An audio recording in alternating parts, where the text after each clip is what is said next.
नमस्कार, आत्मज्ञान ज्योतिष चैनल में आप सभी का स्वागत है। आज हम बात कर रहे हैं कर्क लग्न के लोगों की। तो सबसे पहले कर्क लग्न और कर्क राशि भी। अगर आपकी कर्क राशि है या आपकी कर्क लग्न है, तो कैसे जानें? पहले सबसे ये देख लेते हैं। कर्क राशि तो आपको पता ही होगी, आपकी राशि अगर आप अपनी कुंडली देखिए, अगर आपकी राशि हो सकता है कुछ और हो, पर आपकी लग्न कर्क है, तो ये फलित आपके लिए भी है। इम्पोर्टेंटली आपके लिए तो है ही। क्योंकि अगर मैं लग्न पे ज़्यादा ज़ोर दे रही हूँ, इसका मतलब ये है कि लग्न हमारी कुंडली में राशि से ज़्यादा महत्वपूर्ण होती है। अगर लग्न की हम बात कर रहे हैं, तो हो सकता है आपकी राशि कुछ और हो, लेकिन आपकी लग्न कर्क हो, तो आप इस फलित को ज़रूर देखिए। लग्न इज़ वेरी, वेरी इम्पोर्टेंट। हमारे पूरे जीवन में जो भी ग्रह चलते हैं, गोचर में जो भी ग्रह होते हैं, उस हिसाब से हमारी जो लग्न है, वो हमारे जीवन पे प्रभाव डालती है। समझ लीजिए 60-40% यानी 60% लग्न और 40% राशि। हालाँकि मैंने थोड़ा-सा एक अनुमान लगाकर आई मीन जो मैंने नंबर बताया है, हो सकता है आपका 70% आपका लग्न काम कर रहा है और राशि आपकी कम काम कर रही है। हालाँकि राशि भी काम करती है, हमारे मन से बहुत सारी चीज़ें चलती हैं, हमारे नाम से बहुत सारी चीज़ें चलती हैं, लेकिन लग्न का हमारे जीवन पे बहुत बड़ा असर होता है। अगर आपकी कुंडली में इस सेंटर वाले हाउस में 4 अंक लिखा है, यानी कि आपकी कर्क लग्न है। हो सकता है आपकी राशि कुछ भी हो, आपकी राशि तुला हो सकती है अगर यहाँ पे मून हो 7 नंबर के साथ में। अगर 12 नंबर के साथ में मून है, तो आपकी राशि मीन हो सकती है। लेकिन आपकी जो लग्न है वो कर्क होगी, अगर आपके यहाँ पे जो फर्स्ट हाउसेस में 4 का अंक लिखा है। मैंने आपको फिर बताया था राशि और लग्न कैसे पहचाने। इस वाले हाउस में जो भी नंबर लिखा है वो आपकी लग्न होती है, और बाकी पूरी कुंडली में जिस भी नंबर के साथ में चंद्रमा बैठे हैं वो आपकी राशि होती है। और नंबर का ये मैंने दे रखा है, फर्स्ट नंबर के साथ अगर चंद्रमा बैठे तो मेष राशि, कहीं पे भी 2 नंबर जहाँ पे लिखा है वहां पे अगर चंद्रमा बैठे हैं तो वृषभ राशि।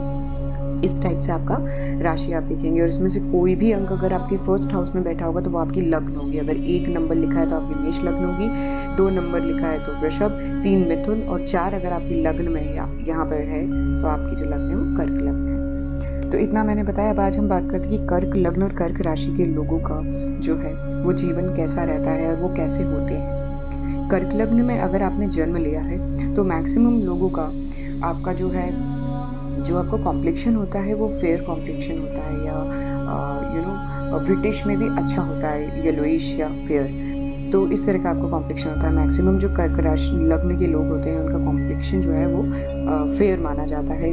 गोरे होते हैं अधिकतर लोग जो कर्क लग्न में पैदा होते हैं। उसके अलावा I am not talking about here about राशि। अब अभी मैं लग्न की बात कर रही हूँ इस वे में। अगर आपकी कर्क लग्न है, तो आपका रंग, जो आपका वर्ण है, वो गोरा होगा मैक्सिमम केसेस में। और आपको पानी से संबंधित चीज़ें अच्छी लगती हैं, जैसे स्विमिंग करना या बोटिंग करना या वाटर स्पोर्ट्स में पार्टिसिपेट करना। तो इस टाइप की चीज़ें आपको पसंद आती हैं। अगर आपके कर्क लग्न या राशि है, आपको अच्छी लगती हैं ये चीज़ें। और अगर राशि है तो आपको मन करता है ये सब चीज़ें करने का। हो सकता है आपको डर भी लगता हो, लेकिन मन भी करता है ना? तो इस तरह से होता है। आप उसके अलावा आपको जो परेशानी होती है, जो शारीरिक जो एक प्रॉब्लम्स होती है, उसमें आपको पित्त की समस्या, आपकी प्रकृति जो है वो पित्त की प्रकृति होती है। आपको उससे संबंधित जो विकार हैं या उससे संबंधित रोग आपको जो है वो परेशान करते हैं समय समय पे। आपको मीठा खाना अच्छा लगता है, और आप ऐसे लोग हैं कि अगर आपको कोई दिखता है, कोई सीधा-साधा इंसान दिखता है, तो उससे आपका स्नेह बहुत ज़्यादा होता है, कोई सीधे-साधे इंसान से।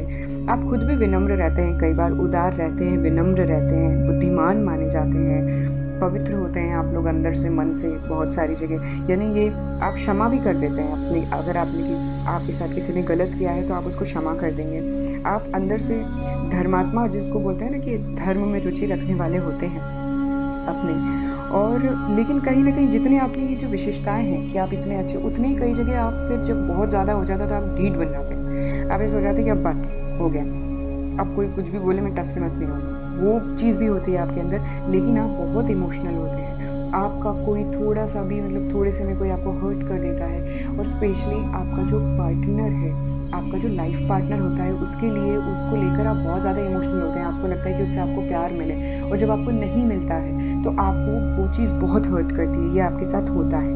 मैक्सिमम केसेस में ऐसा होता होगा आपके साथ। आप बहुत इमोशनल होंगे, आपको लगता होगा कि आपको कोई समझता नहीं है, आपको कोई समझने वाला नहीं है। कई बार आपको ऐसा फ़ील होता होगा और आपको ये भी लगता होगा कि आपको कोई समझने वाला आपको मिले, you need somebody in your life, ऐसा आपको फ़ील होता है कई बार। उसके अलावा आपकी जो है संतान जो है वो जो कर्क लग्न के लोग होते हैं कहते हैं कि उन्हें कन्या संतति ज़रूर होती है और मतलब मैक्सिमम केसेस में होती है। उसके अलावा हालाँकि दूसरे ग्रहों का भी प्रभाव होता है, हो सकता है कि कोई पुरुष ग्रह की दृष्टि आपके संतान के, ये जो घर मैंने बताया था, एक मैंने वीडियो बनाई थी कि ये घर अफेयर का भी होता है, संतान का और विद्या का होता है। तो इसमें अगर किसी पुरुष ग्रह की जो है वो दृष्टि पड़ जाती है तो ऐसा माना जाता है कि जो है वो बेटे का योग रहता है, पर वो दूसरी चीज़ें भी कई देखी जाती हैं। तो उस हिसाब से बट इन जनरल ऐसा बोलते हैं कि कर्क लग्न के लोगों को ये सौभाग्य प्राप्त होता है कन्या संतति का। उसके अलावा कई बार आप सोचते हैं कि आप कुछ बिजनेस करें, बिजनेस आपके दिमाग में कई बार आता है। अगर आप जॉब भी करते होंगे तो आपको लगता है कि मेरा आधिपत्य होना चाहिए, मैं अपने हिसाब से करूं जो करूं, मेरे को कोई बोलने वाला नहीं हो, कोई मुझे बोले नहीं, या मैं कोई बिजनेस करना चाहता हूं। देखिए बिजनेस वगैरह जो होता है, आप लोगों को एक सलाह देना चाहती हूँ कि अगर आप कोई बिजनेस करते भी हैं, इन केस अगर आपकी कुंडली में योग है तो आप बिजनेस बिल्कुल करें, क्योंकि कई बार योग नहीं होता है तो हम पैसे बर्बाद करवा देते हैं। हम बिजनेस स्टार्ट करते हैं और फिर वो बर्बादी की ओर चले जाता है, फिर हम मायूस हो जाते हैं आगे बढ़ने के लिए। तो ऐसी कोई स्थिति आती है तो अपनी कुंडली दिखा लें पहले कहीं अच्छी जगह, और उसके बाद आप बिजनेस के लिए आगे बढ़ें। एक और बात, आप लोग पार्टनरशिप में अगर करेंगे बिजनेस तो वो आपके लिए ठीक नहीं होगा। आपके फ्रेंड्स वगैरह विश्वासघाती हो सकते हैं, या आप भी उनसे अच्छी दोस्ती नहीं निभाएंगे। आपको उनसे ऐसा लगेगा, आपने पार्टनरशिप कर भी ली तो कहीं ना कहीं आपको ऐसा लगेगा कि ये पार्टनरशिप तो मैंने कर ली है लेकिन उसको ज़्यादा प्रॉफिट हो रहा है या उसको क्रेडिट मिल रहा है, तो उससे भी आपको तकलीफ होगी, या वो आपके साथ अच्छा नहीं करेगा, वो आपके लिए एक अच्छा दोस्त साबित नहीं होगा, आपको ऐसा हमेशा फील होगा। तो ऐसे आपके साथ हो सकता है। उसके अलावा आपके पास देखिए पैसा तो रहेगा, पैसा जनरली रहता है। जो कर्क लग्न के लोग होते हैं इस मामले में उनको बड़ा अच्छा मानते हैं। और आप में कुछ जैसे कभी कभार कई लोगों में ऐसा देखा जाता है कि वो दारू सिगरेट वगैरह की आदत पड़ जाती है उनके अंदर, लेकिन आप लोग कहीं ना कहीं ऐसे भी रहते हैं कि अगर आपने उस चीज़ को सोच लिया है कि नहीं अभी मेरे को छोड़ना है तो आप छोड़ सकते हैं, आप छोड़ देते हैं उस टाइम पीरियड के लिए, या जब आप सोचते हैं तो आपके अंदर एक वो रहता है, एक क्षमता रहती है उस चीज़ की कि मेरे को कंट्रोल करना है तो कर लेते हैं। आपके शत्रुओं से आप बहुत पीड़ित रहते हैं, चाहे आप घर में हैं, आप ससुराल में हैं, वर्क प्लेस पे हैं, कोई ना कोई किसी न किसी तरीके से आपको टेंशन देता है या परेशान करता है।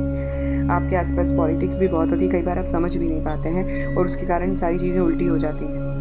हो सकता है आप जिस पे भरोसा करते हैं वो आपके साथ जो है वो चीटिंग कर रहा हो, तो इस तरीके से होता है। और आप भी कई बार फिर इस तरह की पॉलिटिक्स करते हैं, आप भी फिर उस चीज़ में अगर आपको कोई ड्रैग करता है तो आप आ जाते हैं, लेकिन कभी कभी चीज़ें उल्टी भी पड़ जाती हैं आपके लिए। इस तरीके की चीज़ें आपके साथ होती होंगी। और इसके अलावा जनरली जो कर्क लग्न के लोग होते हैं, कहा जाता है कि उनका वो लोग थोड़े दुबले पतले रहते हैं, उनका जो बॉडी है थोड़े दुबले पतले रहते हैं, और दुबले पतले होने के साथ साथ में लेकिन उनके पास स्ट्रेंथ अच्छी होती है, माना जाता है अच्छी स्ट्रेंथ होती है उनके अंदर, पावर अच्छी होती है, चाहे वो दुबले पतले पर कमज़ोर नहीं माने जाते हैं। और आप लोगों का भाग्योदय जैसे टीन एज में ही, जैसे 15, 16, 17 साल के बाद, 18 साल के बाद आपका जो है भाग्योदय हो जाता है, आपको कुछ ना कुछ अच्छी खबर मिलती है या आपको रास्ते मिलते हैं। हो सकता है आप उन रास्तों को ना अपनाएं, that's a different thing, but आपके लिए बहुत अच्छे अच्छे रास्ते खुल जाते हैं, आपको आपके भाग्य के रास्ते खुल जाते हैं। लेकिन अब ये आपके ऊपर डिपेंड करेगा, आपके ग्रहों पे डिपेंड करेगा कि उस समय आप क्या डिसीजन लें। तो ओवरऑल कर्क लग्न की कुंडली अच्छी है,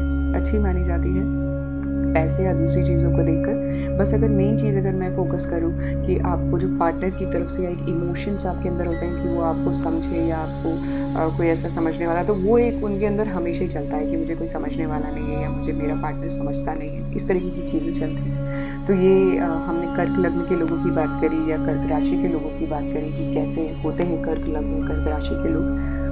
तो आज के लिए इतना ही। इस वीडियो को देखने के लिए धन्यवाद। अगर आप कुंडली एनालिसिस करवाना चाहते हैं तो आपको एक नंबर दिख रहा है, आप इस नंबर पे व्हाट्सएप कर सकते हैं, मैसेज डाल सकते हैं और आप अपनी कुंडली दिखवा सकते हैं। तो अभी के लिए धन्यवाद। जय श्री कृष्णा। ओम नमः शिवाय।